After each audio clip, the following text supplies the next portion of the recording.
শিক্ষা মন্ত্রণালয়ের প্রতিমন্ত্রীর পদমর্যাদার প্রধান উপদেষ্টার বিশেষ সহকারী হিসেবে দায়িত্বে থাকা অধ্যাপক এম আমিনুল ইসলাম পদত্যাগ করেছেন। দুপুরে মন্ত্রী পরিষদ বিভাগ সচিবের কাছে পদত্যাগপত্র জমা দেন তিনি। অন্তর্বর্তী সরকারের চাওয়া অনুযায়ী তিনি পদত্যাগ করেছেন বলে জানা গেছে। গেল নভেম্বরে ৩ জনকে বিশেষ সহকারী নিয়োগ দেন প্রধান উপদেষ্টা ডক্টর মোহাম্মদ ইউনূস।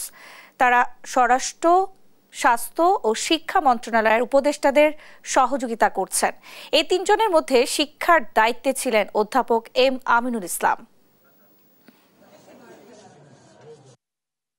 আজকে ২টার সময় আমি পদত্যাগপত্র আমার পিএস এর মাধ্যমে পাঠিয়ে দিয়েছি ক্যাবিনেট ডিভিশনে। এই ব্যাপারে আমি কোনো মন্তব্য করতে চাই না। আমি কারণটা আমি বলতে চাচ্ছি না। কারণের বিষয়ে আমি কিছু বলতে চাচ্ছি না।